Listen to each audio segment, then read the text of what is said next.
कहानी है रामपुर गांव की, जहां के मर्द महिलाओं को हमेशा नीचा दिखाने की कोशिश में रहते।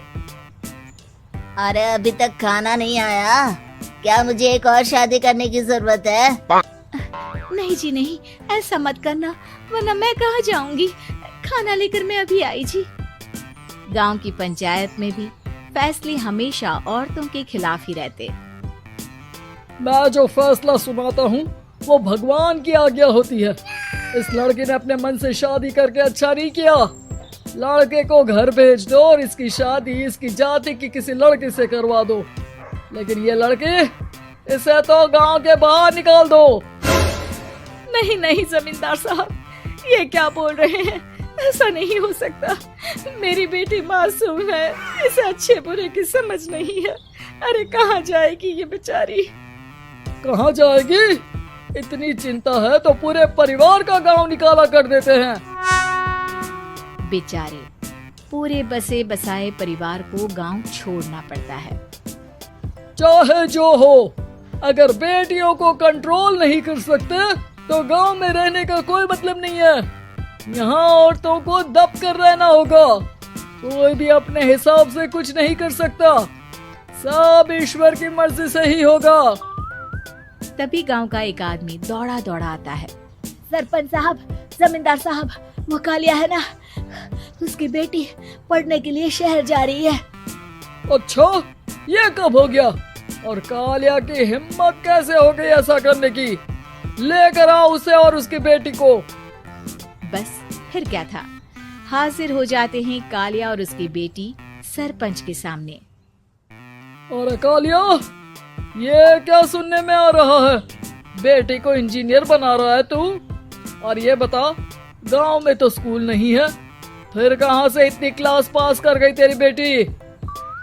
राधा, जो कि कालिया की बेटी है, उसे लगता है कि सरपंच उसकी तारीफ कर रहे हैं। सरपंच जी, मैंने ऑनलाइन पढ़ाई की है, डिस्टेंस लर्निंग से। सभी में मैंने अच्छे नंबर पाए हैं, जिसे देखते हुए शहर की इंजीनियरिंग कॉलेज में मुझे स्कॉलरशिप मिली है। वाह जी वाह, क्या होती है ये? पहले तो ये बताओ, फिर आगे की बात करते हैं। पूरा गांव राधा की बात सुन रहा था और राधा बोलती जा रही थी। तो ऐसे मैं फ्री में एक अच्छी शिक्षा लेकर गांव में जो कुछ परेशानियां हैं, जैसे बिजली, पानी और इंटरनेट जैसी समस्याओं के लिए काम करूंगी। मैं गांव को शहर से जोड़ने के लिए पुल का निर्माण करवाने का प्रस्ताव रखूंगी। मुझे पूरी उम्मीद है कि जल्द ही हमारा गांव भी तरक्की की राह पर चल पड़ेगा। राधा की बात सुनकर सारे गांव वाले ताली बजाने लगते हैं। सरपंच को समझ नहीं आता कि वो क्या करे। चुप रह नादान लड़की, गांव के खिलाफ जाने के लिए तुझे गांव से बेदखल कर दिया जाएगा, वो भी पूरे परिवार के साथ। और हाँ, अगर ठीक से गांव में रहना चाहती है तो ये पढ़ाई लिखाई छोड़ दे। हम तेरे लिए गांव का कोई होनहार लड़का देखेंगे। तभी गांव का एक आदमी बोल पड़ता है। अरे नहीं नहीं सरपंच जी, राधा बिटिया जो बता रही है, अगर वैसा हो जाए तो हम लोगों को पैसा कमाने के लिए बाहर नहीं जाना पड़ेगा। हाँ जी, और ना ही कोसों दूर पानी के लिए भटकना पड़ेगा। हमारे बच्चे भी अच्छी पढ़ाई कर सकेंगे और आगे बढ़ेंगे, ना कि हमारी तरह खेती करते बैठेंगे। क्यों गांव वालों, राधा बिटिया का साथ देना चाहिए ना। सरपंच देखता है कि गांव राधा के साथ है तो वो चुप हो जाता है। वो घर आकर अपने सलाहकार से बात करता है, जो बहुत ही चालाक किस्म का इंसान होता है। अरे सरपंच साहब, आपको बहुत ही होशियारी से काम लेना पड़ेगा। एक बार गांव तरक्की कर गया, यहाँ के बालक पढ़ लिए तो कोई ना पूछेगा आपको। और फिर ये जो बेटा और बेटी है ना आपके, इनको भी आम लोगों की तरह ही जीवन जीना होगा। हाँ, लेकिन करे तो क्या करे? वो ना आप मुझ पर छोड़ दीजिए, बस मैं जैसा बोलूं करते जाइए। अगले रोज सुबह जब गांव वाले सोकर उठते हैं तो राधा के घर के बाहर और साथ ही वो लोग जिन्होंने राधा का सपोर्ट किया था, उनके घर के आगे लाल रंग से कल आऊंगी लिखा होता है। कल आऊंगी, यह क्या होता है? अरे यह तो खून से लिखा है, लगता है कोई भूत प्रेत या चुड़ैल का साया है। चलो सरपंच जी के पास चलते हैं।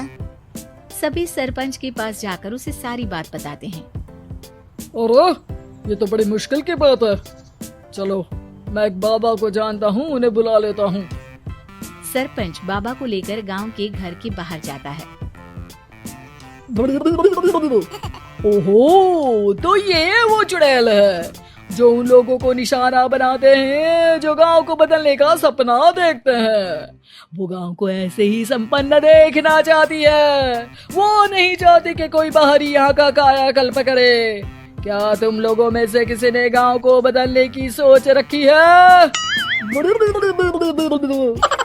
तभी राधा की माँ रोते रोते आती है। मेरी राधा घर से गायब हो गई है।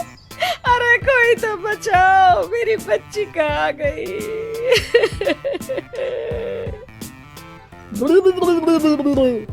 ले गई वो चुड़ैल, तेरी बच्ची को ले गई। अब वो उसे श्रापित करके छोड़ेगी, उस पर चुड़ैल का साया हो जाएगा।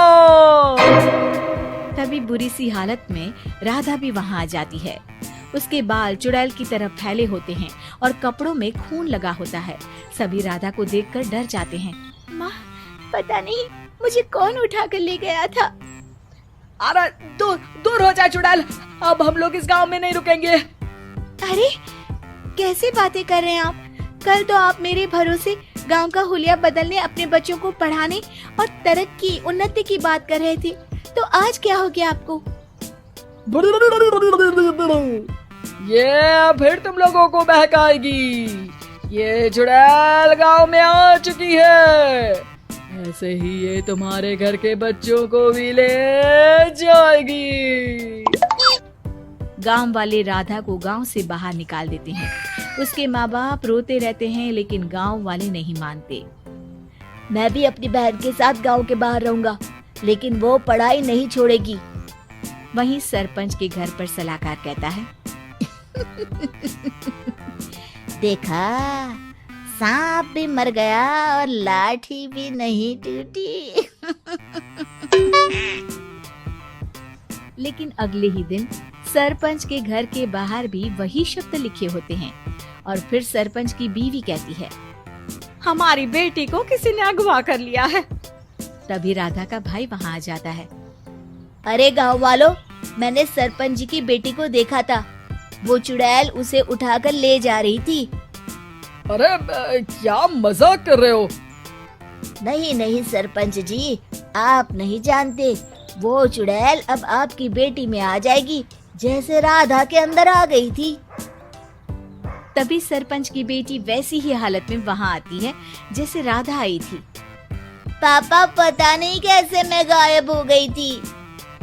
चुड़ैल, इसके अंदर भी चुड़ैल का साया है, मारो इसे।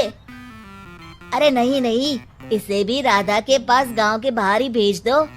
अरे चुप रहो, मेरी बेटी कहीं नहीं जाएगी और चुड़ैल वुड़ैल कुछ नहीं होता है। अरे कैसे बात कर रहे हो सरपंच जी? आप तो बोल रहे थे कि आपका फैसला भगवान का ज्ञान होता है, तो अपने पर बात आई तो अब आप ऐसे बोल रहे हैं। अरे ना ना ना, आपको अपनी बेटी को त्यागना ही होगा। अरे बुलाओ बाबा को। राधा का भाई बाबा को ले आता है, जिसे अब गांव वालों के डर के कारण सच बोलना पड़ता है। मैं कोई बाबा नहीं हूँ, मैं तो मोची था। ये सलाहकार महोदय ने मुझे कहा था एक्टिंग करने को। अब वो मुझे पैसे देने वाले हैं। अब मुझे माफ कर दो। गलती हो गई, मुझे माफ कर दो।